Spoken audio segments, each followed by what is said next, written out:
할렐루야. 오늘 말씀은 누가복음 14장 7절로부터 14절까지 같이 봉독하도록 하겠습니다.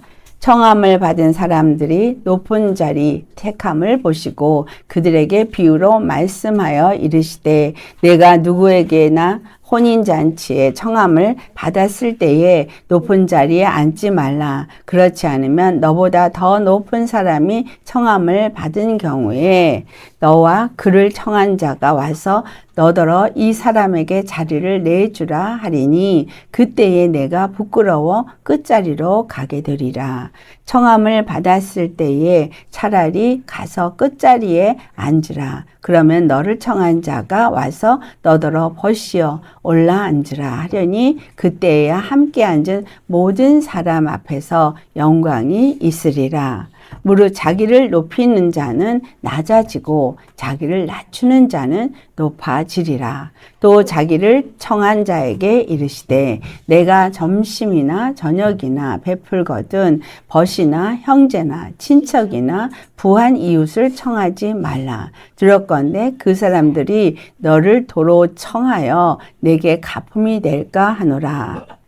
잔치를 베풀거든 차라리 가난한 자들과 몸 불편한 자들과 저는 자들과 맹인들을 정하라. 그리하면 그들이 갚을 것이 없으므로 내게 복이 되리니 이는 의인들의 부활 시에 내가 갚음을 받겠음이라 하시더라.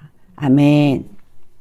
오늘 말씀의 제목은 호스트 되시는 주님께 청함을 받은 나는 어떤 사람인가? 라는 말씀의 제목으로 말씀을 나누도록 하겠습니다. 주님은 호스트가 되십니다. 호스트가 된다는 말은 오늘 여기서 나타난 것처럼 첫 번째는 혼인 예식에 청함을 받은 것이 되고 또 다른 하나는 점심이나 저녁이나 어떤 잔치를 베풀 때에 청하는 이야기를 하고 있습니다. 혼인 예식에 청한 자나 잔치에 청한 자나 그 청한 자가 호스트입니다. 그러면 이 말씀은 어떤 의미를 주고 있느냐 하면 바로 예수 그리스도가 이 땅에 오셔서 혼인 예식에 청하는 그 일을 하시는 분이 되셨다는 것을 말해주고 있습니다. 예수님이 이 땅에 오셔서 십자가에 죽으시고 부활하시면서 우리에게 생명의 길이 되어주셨다 또는 생명의 문이 되어주셨다 이렇게 말하는데 예수님이 이 땅에 온 때로부터 주님은 우리를 부르시는데 무엇에 불렀느냐 하면 바로 혼인 예식에 청하셨습니다. 잔치자리에 청하셨습니다. 근데 그 잔치자리는 어디에 배설된 잔치자리면 하늘에 배설된 잔치자리예요. 하늘에 배설된 혼인자리입니다. 그 혼인자리에 청함을 받는 자가 있다는 거죠.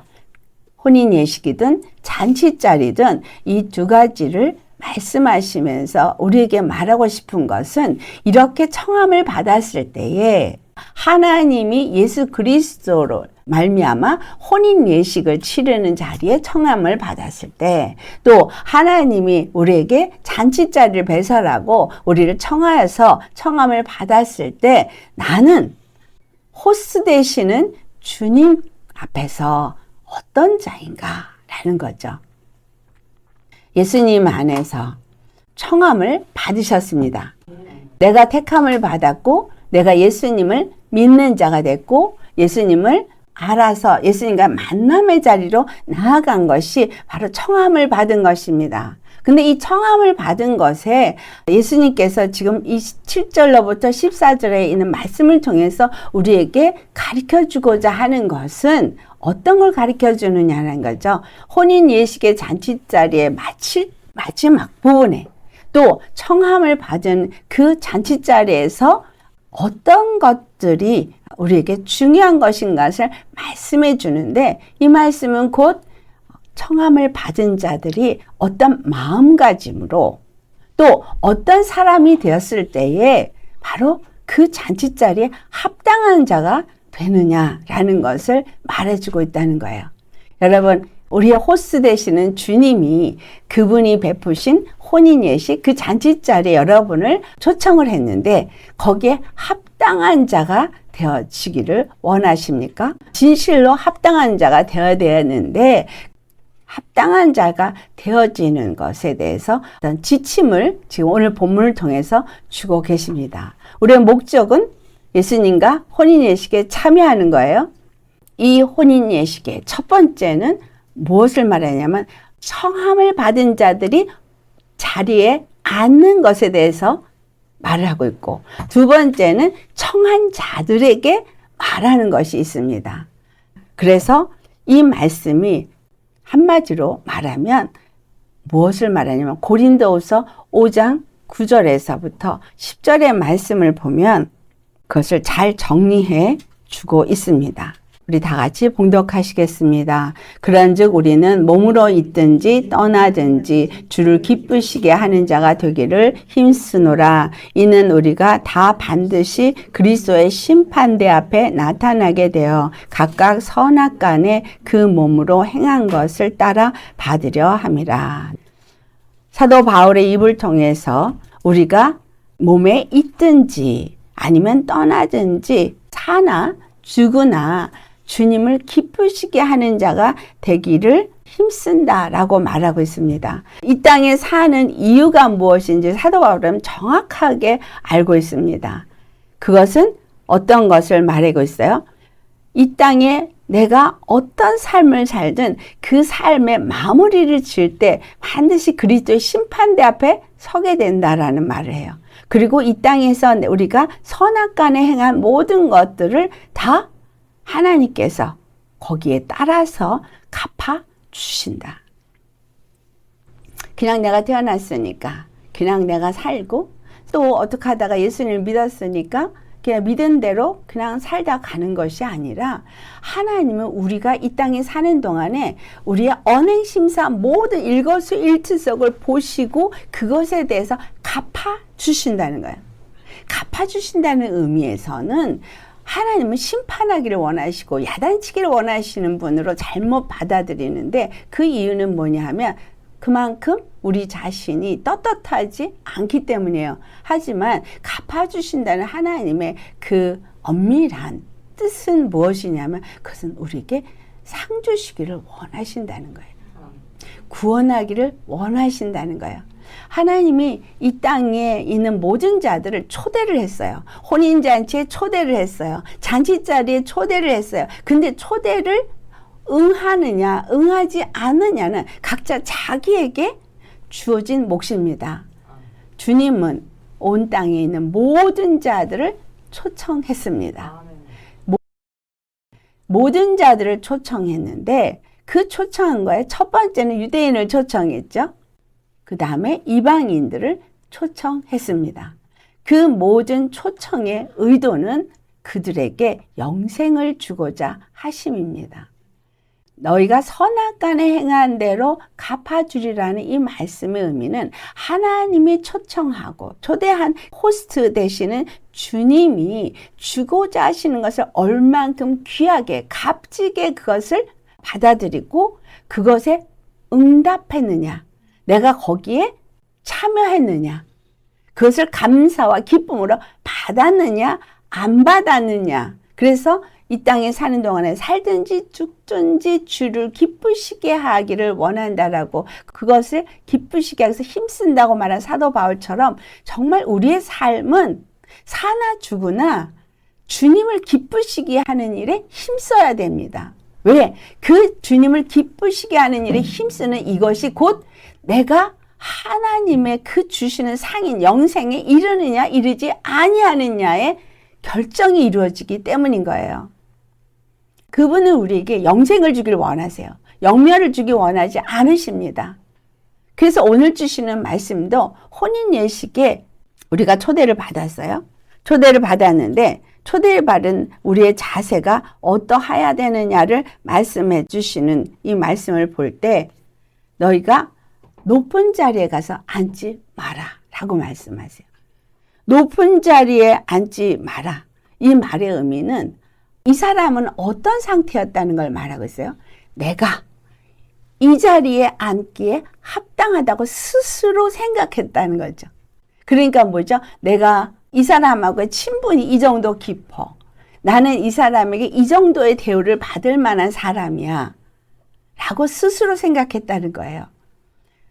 주님 앞에 일어난 사건 중에 하나가 세베대의 두 아들의 어머니가 두 아들을 데리고 와서 예수님께 청하는 사건이 마태복음 20장에 나옵니다. 청하는데 뭐라고 청해요? 두 아들을 데려와서 내 한 아들은 주의 오른편에, 내 한 아들은 주의 왼편에 주라고 청합니다. 엄마가 와서 그렇게 청하면 그렇게 될 줄 알고 그렇게 청하죠. 근데 예수님이 뭐라고 말씀하세요? 여러분 잘 아시죠?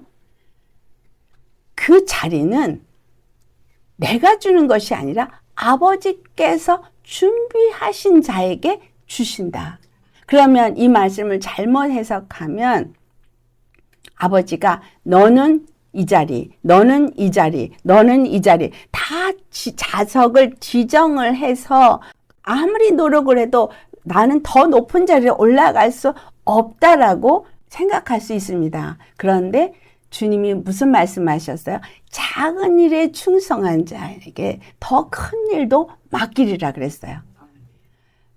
주님은 이 땅에서 우리에게 우리의 삶을 이끌어 가실 때 처음에는 우리가 감당할 만한 작은 일부터 하나씩 주십니다. 근데 그 하나를 받았을 때 얼마만큼 그 일에 충성되게 그것을 귀하게 여기고 하느냐 안 하느냐를 보시는 거예요. 그럼 뭘 보는 거예요? 마음을 보는 거예요. 무슨 마음? 바로 주님을 주로 여기는 마음을 본다는 거예요. 나의 인생의 삶이 그냥 이것이 내 인생이야, 내 삶이야 하는 사람은 주인이 누구예요?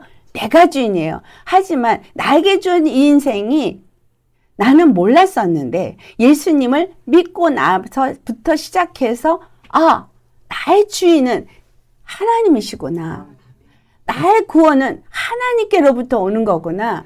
내가 노력해서 그 구원을 얻는 것이 아니라 예수 그리스도가 십자가에 죽으시고 부활하시도록 하셨고 그 길을 통해서만 내 영혼이 구원을 받을 수 있구나. 이 말씀, 진리의 말씀을 받아들인 자들이 그분을 믿고 그분을 의지하고 그분의 말씀에 순종하는 삶을 살게 됩니다. 근데 이것이 뭐냐면 그것이 바로 하나님이 나의 단 한 분 주 여호와인 것을 믿는 거예요.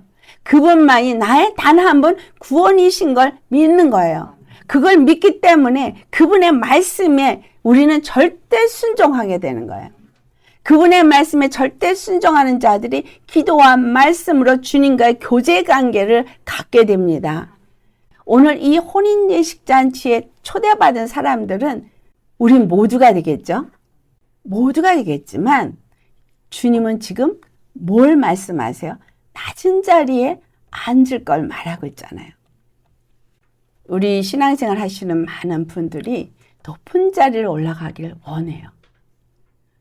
다른 사람보다 더 믿음을 크게 갖기를 원하고 하나님 앞에 귀하게 쓰임받기를 원하고 더 많은 은사를 갖기를 원하는 이런 마음들이 있어요. 이 마음이 뭐예요? 바로 탐심이에요. 여러분 그거 아셔야 돼요.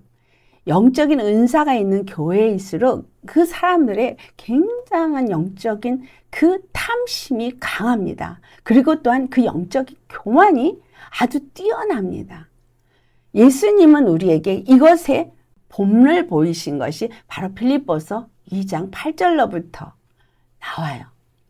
이 본문의 말씀과 똑같이 그것을 우리가 인식할 수 있는 가르침이 되어지는 것이 예수님은 어떻게 하셨느냐를 우리가 볼 때 빌립보서 2장 8절로부터 11절까지의 말씀을 보면 예수님이 하나님과 동등됨을 취할 것으로 여기하지 아니하시고 자기를 비어서 사람의 형체로 나타나시고 종의 형체를 입으시고 오셔서 죽기까지 순종하셨을 때 바로 겸손하게 자기를 내려놓는 그 사건은 하나님 아버지가 원하시는 뜻대로 자기가 완전 순복되어진 걸 말하고 있어요.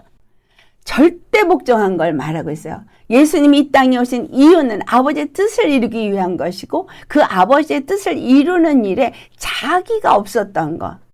그냥 오직 그 말씀의 뜻대로 순종한 것을 나타내고 있어요. 그래서 그것을 우리가 다른 말로 겸손이라는 단어로 표현하고 있습니다. 하나님 앞에 우리는 절대 겸손해야 돼요. 때로는 은혜를 주시고 때로는 거기에 합당한 은사도 주시고 또는 그 주신 은사로 말미암아 하나님이 어떤 일을 맡겨서 어떤 일을 한다고 쳐요. 많은 일을 했다고 합시다. 그러나 그 모든 일을 하게 하신 이가 누구예요? 하나님이세요. 성령을 주신 이도 하나님이시고 은사를 주신 이도 하나님이시고 그 일을 하게 하신 이도 하나님이세요.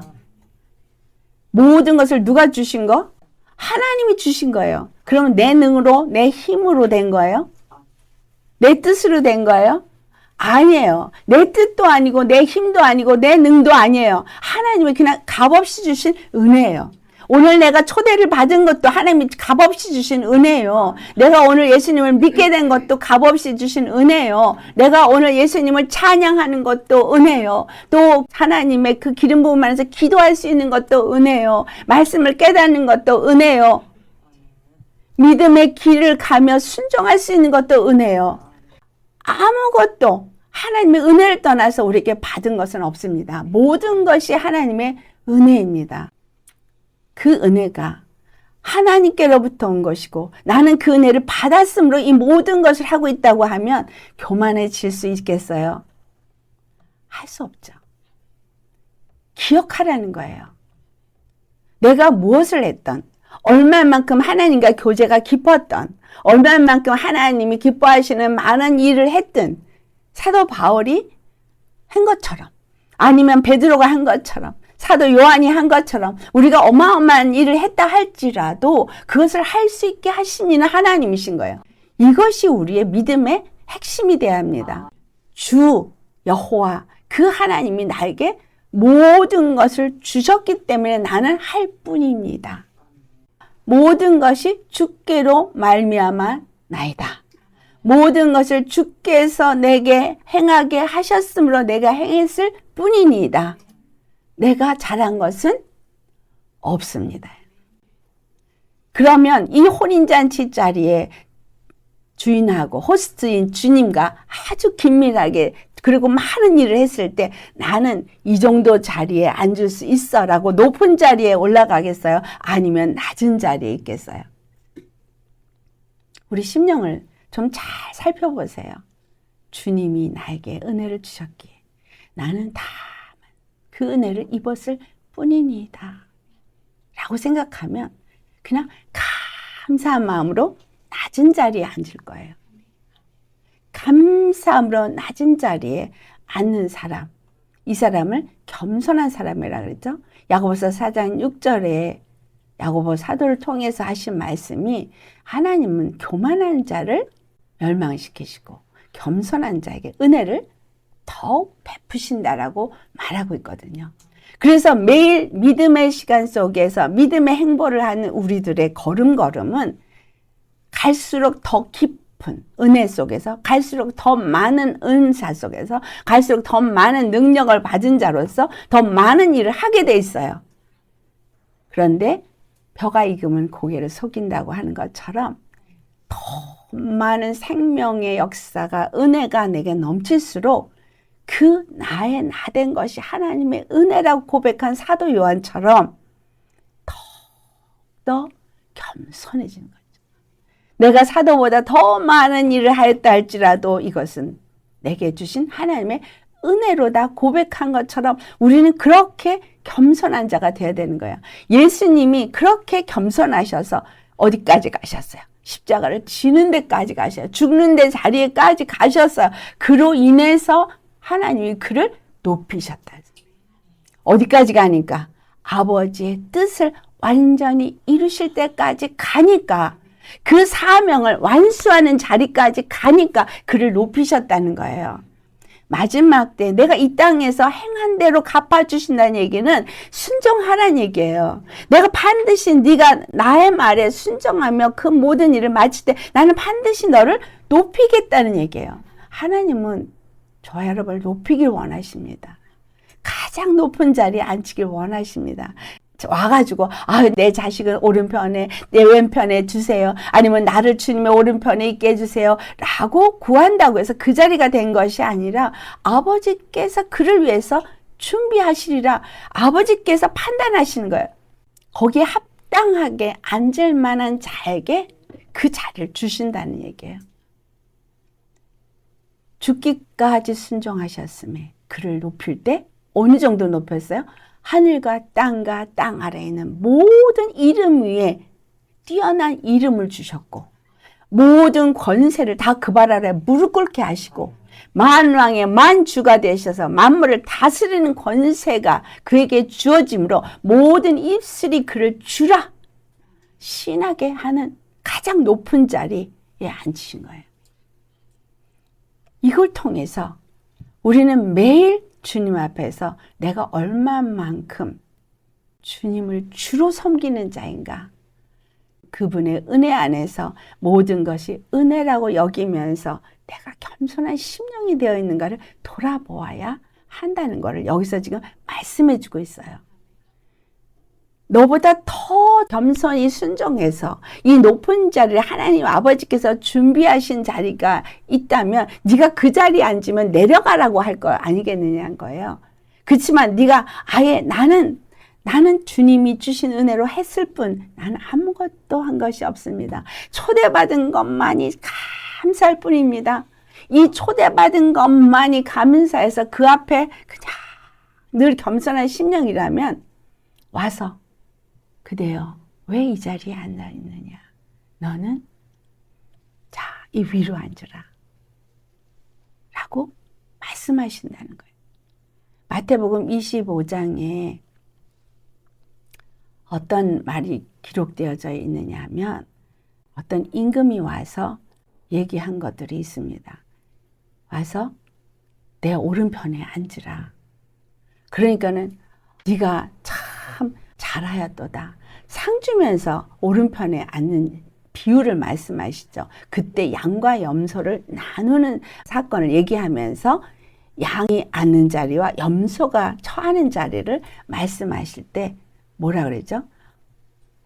헐벗고 굶주린 자에게 양식을 나누고 옥에 갇힌 자에게 문을 내고 목마른 자에게 물을 주고 그 모든 일을 네가 나에게 했기 때문에 너는 오른편에 앉으라. 주님, 나는 주님 앞에 그런 일을 한 적이 없습니다. 그랬을 때 지극히 작은 자 하나에게 그와 같이 한 것이 곧 나에게 한 것이다. 라는 말씀을 하세요. 이 지극히 작은 자 하나, 이 말이 그 다음에 오늘 본문의 두 번째 얘기에 나오는 거예요. 지극히 작은 자 하나는 어떤 자냐? 예수님이 이 땅에 오셨을 때 어떻게 오셨다고 말씀하십니까? 먼저 우리 마태복음 4장부터 보시겠어요? 마태복음 4장 16절 말씀 함께 봉독합니다. 흑암에 앉은 백성이 큰 빛을 보았고 사망의 땅과 그늘에 앉은 자들에게 빛이 빛이었도다 하였느니라. 15절에 스불론 땅과 납달리 땅과 요단강 저편 해변길과 이방인의 갈릴리여. 예수님은 주로 오셔서 어디에서 행하셨어요? 바로 이 스불론 땅, 납달리 땅, 그리고 갈릴리 그쪽에서 사역을 했습니다. 그래서 이 모든 말씀이 선지자의 예언의 말씀대로 오셔서 그 가운데 행하신 것을 16절에 표현하고 있어요. 흑암에 앉은 백성들이 큰 빛을 보았고, 그러니까 어둠에 있는 자들에게 구원의 빛이 비추었다는 이야기죠. 사망의 땅과 그늘에 앉은 자들에게 빛이 비추었도다. 생명의 빛이 비추었다는 겁니다. 이것을 예수님이 오셔서 어떻게 표현을 하시냐? 마태복음 9장을 가시면 13절 같이 봉독합니다. 너희는 가서 내가 긍휼을 원하고 제사를 원하지 아니하노라 하신 뜻이 무엇인지 배우라. 나는 의인을 부르러 온 것이 아니요 죄인을 부르러 왔노라. 예수님이 오셔서 그 스불로 땅, 납달리 땅, 그 갈릴리에 사역을 하신 것이 어떤 이유이냐? 그때 지역의 상황이 예루살렘 근처에는 바리새인들이나 사두개인들이나 서기관 이런 사람들이 부유층이 살았지만 납달리 땅, 스불론 땅, 갈릴리 해변에는 가난한 자들이 살았고 고통하는 자들이 살았고 또 한쪽 편에는 이방인들이 살았어요. 왜? 아수르가 많은 이방인들을 곳곳에서 잡아다가 그곳에 있게 했기 때문에. 그리고 잘 아는 수가성 같은 사마리아 땅에 사마리아인이라고 취급하는, 개라고 취급하는 그들은 잡족인 거예요. 유대인과 이방인이 강제로 결혼을 시켜가지고 거기서 낳은 자들의 후손이 사마리아인인 것입니다.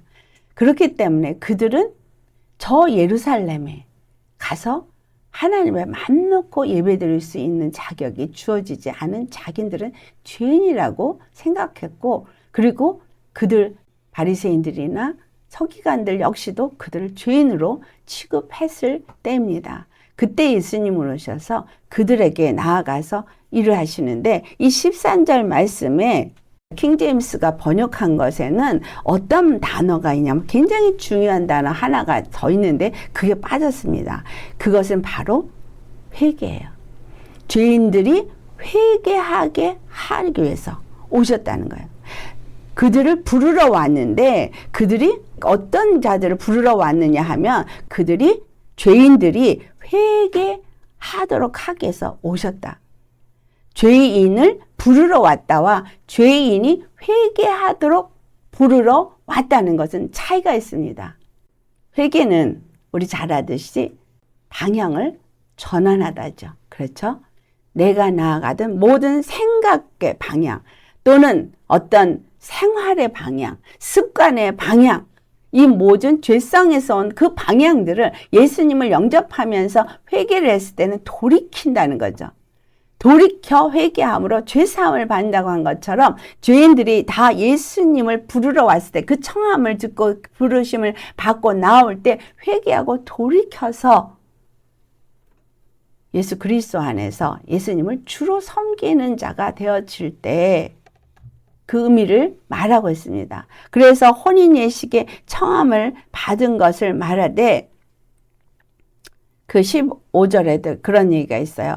혼인집 손님들이 신랑과 함께 있을 동안에는 슬퍼할 수 있으나 그러나 신랑을 빼앗긴 날에 이르러서는 그때는 금식을 할 것이니라 라고 말하면서 하신 말씀이 16절에 생배 조각을 낡은 옷에 붙이지 못한다고 말하고 17절에는 또 새 포도주를 낡은 가죽 부대에 넣지 않는다고 말하고 있어요. 중요한 것은 예수님은 죄인들을 부르러 오셨어요. 의인을 부르러 오시 않았어요. 그러면 지금 잔치자리에 너희가 점심이든 저녁이든 사람을 청할 때에 네 친구, 형제 또는 네 가족 또는 부유한 이웃을 청하지 말고 가서 병든 자, 절름발이, 눈먼 자 이런 사람 부르라 그러잖아요. 왜? 갚을 수 없기 때문이다 라는 말씀을 하는 이유가 뭐예요? 예수님도 이 땅에 오셨을 때 죄인을 부르러 와지 스스로가 의롭다라고 하는 자들을 부르러 오지 않았다는 거예요. 예수님이 오신 이유는 뭐예요? 죄인을 회개하여서 의롭다함을 얻게 하도록, 어두운 가운데 고통하는 자들을 회개하여서 거기서 건짐을 받고 생명을 얻게 하도록, 사망의 고통 가운데 있는 자들에게 생명을 주기 위해서 오셨다 이 말이에요. 그러면 우리가 예수님 앞에 초대받아서 나아가는 우리들은 어떤 자세로 나아가야 된다는 거야? 내가 죄인이라는 것을 인정해야 돼요. 나는 회개할 게 없어요라고 하는 것이 아니라 나는 죄인입니다. 왜? 근본 생각하는 모든 것, 내가 살아온 모든 습관, 모든 것들이 죄로 말미암아 죄 가운데서 형성되어졌고 죄 가운데서 살고 있고 그것을 좋아하고 있고 그것을 원하고 있고 내 자기 중심으로 살고 있는 이 모든 것들이 죄라고 인정하는 자가 되어야 한다는 얘기예요. 그러면 회개하여서 죄사함을 받는 얘기, 그걸 버려야 된다는 얘기잖아요. 예수님을 믿고 영접해서 내 자중심이 되어 있고 내 의를 버리지 못하고 항상 내 생각이 또는 나의 이익이 중요하게 살아왔던 이 모든 것들을 회개하고 버린다는 얘기잖아요. 스스로가 잘났다고 하는 사람들은 네가 잔치를 베풀어서 그들에게 무엇을 줘도 소용없다는 거야. 왜? 스스로가 잘났고 스스로가 부유하고 스스로가 온전하다고 생각하기 때문에 네가 베푼 거에 고마워하지 않는다는 거야. 너희가 아무리 음식을 나눠줘도 그것은 먹고 또 자기 것으로 갚아서 아무 유익이 없다는 거예요. 여러분, 하나님 앞에 말씀을 받을 때 이 말씀을 들을 때 찔림이 있습니까? 아니면은 목사님이 하는 말씀은 그냥 말씀이고 나는 나고 그렇게 받습니까? 하나님의 말씀을 받을 때 이게 하나님의 말씀으로 하나님이 나에게 오늘 주시는 말씀이고 절대 나는 이 말씀 앞에서 나를 버려야 되는 것으로 받으신다면 그분은 내가 죄인이라고 생각하는 분인 거예요. 내게는 의가 없다고 하는 사람인 거예요. 나는 눈이 멀었다고 생각하는 사람이고 나는 절름발이라고 생각하는 사람이고 나는 벙어리라고 생각하고 기머거리라고 생각하는 사람은 그 말씀을 어떻게 하든지 받아먹고 그 말씀 앞에 서고자 한다는 거예요. 그 말씀을 주신 이에게 감사한다는 거예요. 그러니까 초대받은 그 사람들이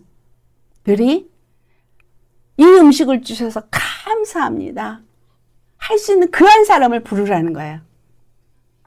주님은 우리를 부르실 때 그런 사람을 부르러 오셨어요. 그런 사람을 부르기 원하십니다. 내가 부요하다. 난 부족함이 없다. 나는 벌거벗지 않았어. 나는 옷 입고 있어. 라고 말하고 나는 보고 있어. 라고 말한 사람들을 향해서 뭐라 그랬어요? 네가 본다고 말함으로. 그게 뭐예요? 교만이죠. 본다고 생각하는 게 교만인 거예요. 내 의가 옳다고 생각하는 게 교만인 거예요. 나는 잘 살고 있어. 난 착하게 살고 있어. 나는 부모 말씀에 순종도 잘하고 특별히 다른 죄를 짓지도 않고 있어. 이게 교만인 거예요. 그럼 주님이 그런 사람을 부르지 않아요. 불러도 그 사람들은 그 주신 말씀에 감사치 않아요. 말씀을 주시는데 그 말씀이 얼마나 귀하고 얼마나 값진 것인지 그 가치를 인정하지 못해요. 왜? 내가 배부르니까. 내가 옳다고 생각하니까. 내가 의인이라고 생각하니까. 누가 은혜 받습니까? 죄인이라고 생각하는 사람이 회개하라. 천국에 가까워하느니라 그러면 쫓아나와서 어떻게 하면 내가 그 천국을 소유할 수 있을까? 내가 어떻게 해야 할까? 세례요한이 요단강에서 외칠 때 사람들이 나와서 뭐라 그랬어요? 내가 어떻게 해야 할까? 또 베드로가 나와서 외칠 때 내가 어떻게 해야 할까? 라고 했어요. 그러나 교만한 자들은 스데반이 복음을 전할 때 돌을 쳐서 죽였어요. 예수님 앞에 가늠한 여인을 찾아가 데리고 나와서 돌로 치려고 했어요. 우리는 예수님 앞에 나온 나는 어떤 자냐는 거예요. 예수님께서 나를 불러주시고 나에게 회개케 하시고 나에게 지금 주고 싶은 것은 영생인데 내가 예수님 앞에 나온 내 마음가짐, 내 자세, 내 생각 나는 지금 어떤 사람으로서 나왔느냐 이 말이에요.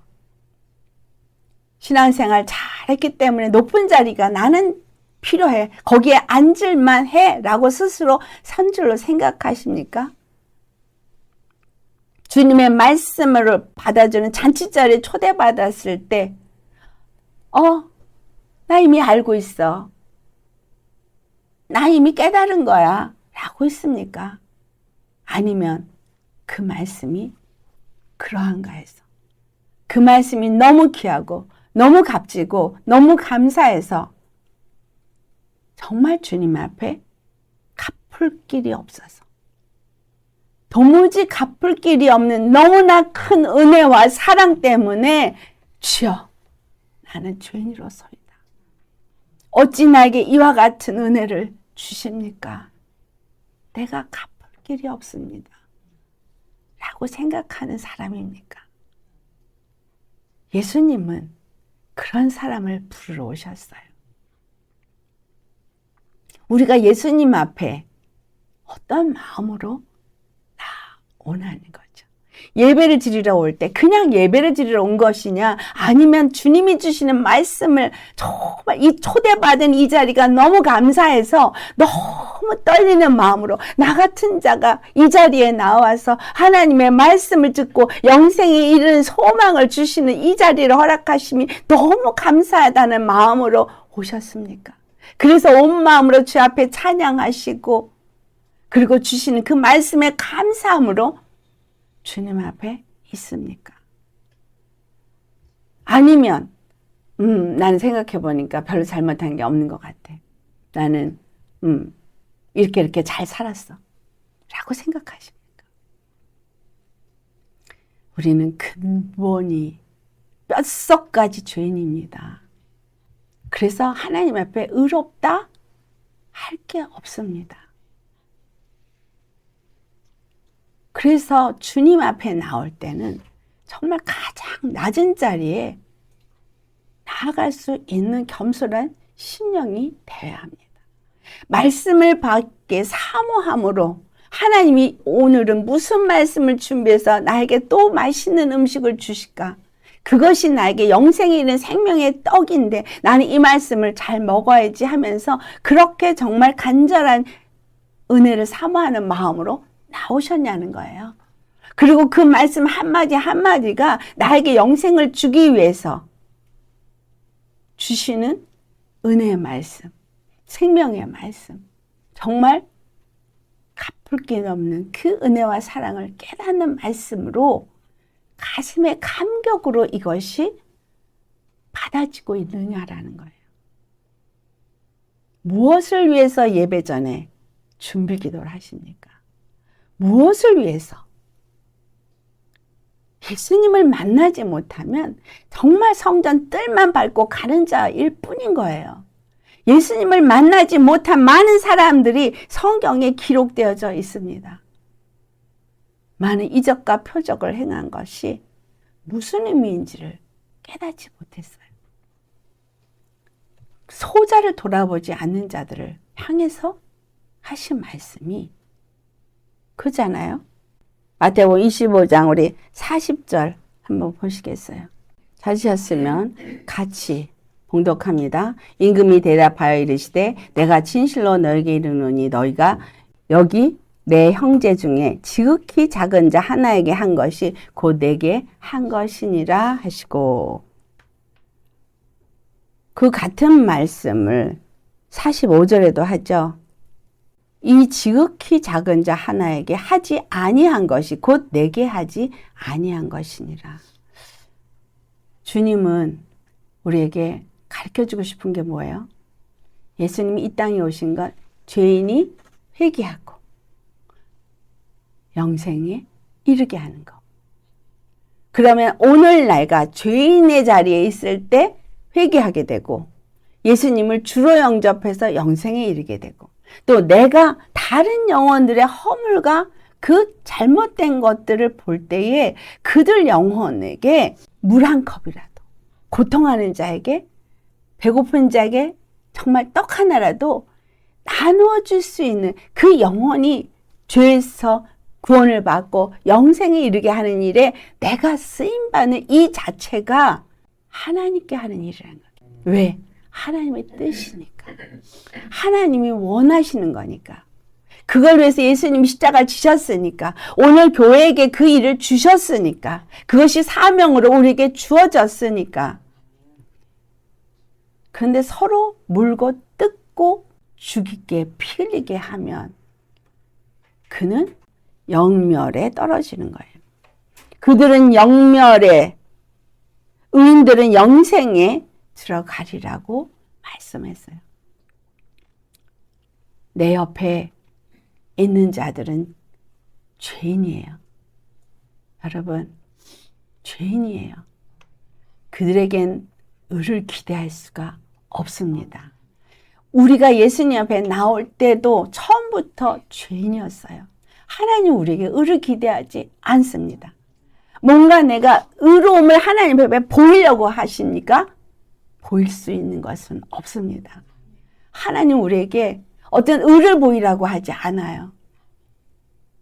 내가 너를 그 죄에서 건져내고 내 품에 안아서 내 자녀가 되고 나와 영원히 살게 하기를 원하는 거, 내 마음, 그 사랑, 이걸 알라는 거죠. 그걸 아는 사람은 더 이상 그 죄인의 자리에 있지 않습니다. 더 이상 죄인의 길에 서지 않습니다. 더 이상 오만한 자리에 앉지 않습니다. 악한 길을 쫓지 않습니다. 왜? 살고자 하기 때문에. 살리기 위해서 오신 분인 것을 알기 때문에. 그래서 나를 살리는 주님, 그 주님만이 나의 단 하나의 유일한 소망이고 단 살 수 있는 단 하나의 길이기 때문에 예수님을 절대 놓지 않습니다. 절대 예수님을 붙잡고 예수님이 원하는 그 길에 서고자 합니다. 이게 믿는 사람인 거예요. 주님 앞에 나는 주님을 어떻게 그냥 필요할 때 잠깐 취했다가 아니면 버렸다가 때로는 주님을 찾았다가 때로는 주님을 버렸다가 이렇게 믿습니까? 아니면 예수님을 놓는 그 순간에 나는 죽는다고 오직 그분만을 붙잡고 사는 게 이것이 내 인생의 전부라고 그분을 붙잡고 나아가십니까? 그 말씀을 먹지 않냐고 말씀을 사모하지 않는 것은 살 길이 다른 것으로 살 길이 있다고 생각하는 우상 숭배자인 거예요. 주의 말씀을 떠나서 나는 살 수 없다고 생각하는 사람, 주님과의 교통이 없이는 살 수 없다고 생각하는 사람은 말씀과 기도에 힘쓸 수밖에 없습니다. 제가 말씀을 드렸었죠. 기도를 3시간 하던 거 1시간만 해도 다르더라.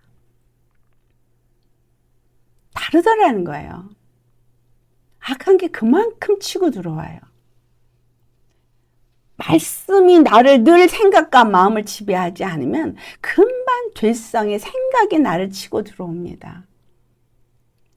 주님이 소자라고 표현한 것은 바로 내 옆에 있는 죄인이에요. 내 옆에 있는 죄인들에게 의를 기대한다면 그럼 예수님도 우리에게 의를 기대해야 돼요. 근데 예수님은 우리에게 의를 기대하지 않아요. 왜? 우리 마음이 어떠한지, 어떤 자인지 이미 알아요. 우리가 얼마나 연약한지 알아요. 그래서 말씀을 주시고 그래서 기도하라 그런 거예요.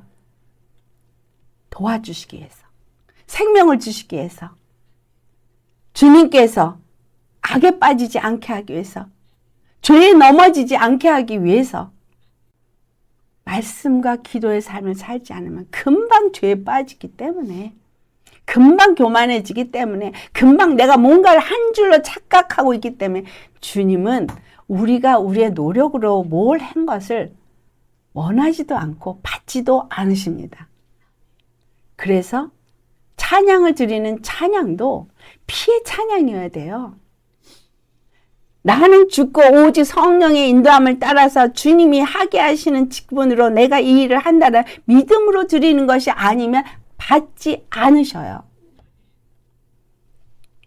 내게 있는 기술로 하나님을 영광 돌린다고 기가 막힌 솜씨로 찬양을 드려도 하나님은 거기에 없어요. 나의 나 된 것이 하나님의 은혜입니다. 내게 이거를 할 수 있는 자리에 있게 하신 거, 이걸 할 수 있는 능력을 주신 거, 이걸 알 수 있게 하신 거, 이 모든 것들, 이 자리를 주신 거 다 하나님의 은혜입니다. 내가 한 것은 없습니다.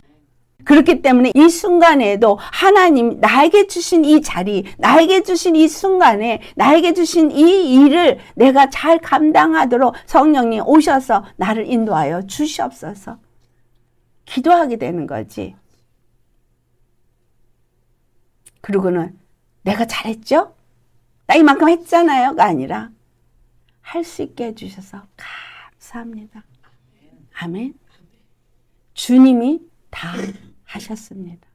여러분, 주님이 하게 하셨기 때문에 내가 한 것이지 주님이 하게 하지 않으면 할 수 없어요. 그게 바로 저와 여러분입니다. 그러니 혼인 자리에도 잔치 자리에도 높은 자리에 앉을 자격이 나한테는 없어요.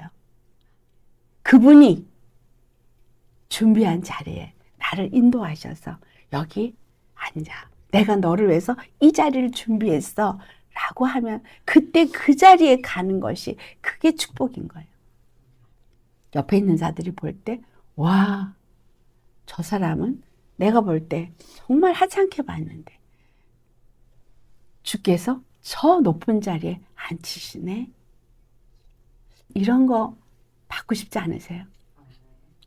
내가 스스로 영광을 취하고자 노력하는 것이 아니라 주님이 그냥 그 영광을 나한테 주기 위해서 준비시켜 놓고 그래 너 오기만 해라. 내가 너는 이 자리에 앉힐 거야. 라고 할 만큼 이 땅에서는 정말 겸손하게 사나 죽으나 주님의 뜻을 위해서 주님을 기쁘시게 하기 위해서 나는 없고 그분만 나타내는 그분의 은혜와 사랑 앞에 감사하면서 겸손하게 그렇게 맡기신 일을 감당하는 그 길을 간 사람, 그 사람을 위해서는 아버지께서 정말 예수님 옆자리를 준비해 놓고 나는 그냥 맡기신 일에 그저 충성을 하려고 했는데 나는 아무것도 아닙니다. 주님이 다 하게 하셨습니다. 했을 때 아니 이리 와라. 내 자리에 내가 너를 위해서 준비한 자리가 여기 있어. 여기 앉아라. 주님의 마음을 기쁘게 한 자. 주님이 원하는 뜻을 이룬 자, 바로 이 소자들에게, 이 고통하는 자들에게, 양식이 없어 굶주린 자들에게, 물이 없어 가란 자들에게, 보지 못하는 자들에게, 헐벗고 굶주려서 있을 것이 없는 나그네들에게 예수님이 주신 마음으로 예수님 대신 그 일을 한 자들, 그런 자들이 바로 그 잔치자리에 초대받은 자들입니다.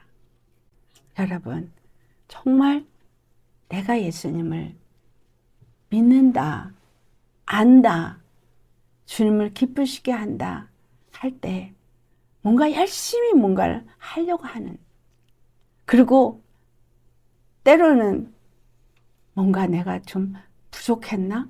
그래서 주님이 나를 안 알아주시나? 이런 생각하지 마시고 그저 주신 은혜에 감사하면서 낮은 자리에서 그분의 뜻을 묻고 그 뜻대로 순종하고자 하는 사람이라면 하나님이 내 옆에 붙여준 소자들을 통해서 그 소자에게 네 사랑을, 내 사랑을 나눠줄래? 알게 할래?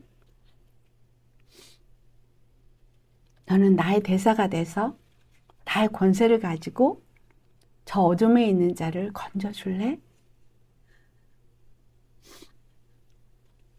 내가 뭘 하는 게 아니라 주님이 나에게 부탁하실 때 알겠어요 주님, 나에게 그럼 그 사랑의 마음도 주시고 권세도 주시고 기름 부음도 주세요. 그러면 제가 그를 예수님의 잔치자리에 불러오겠습니다.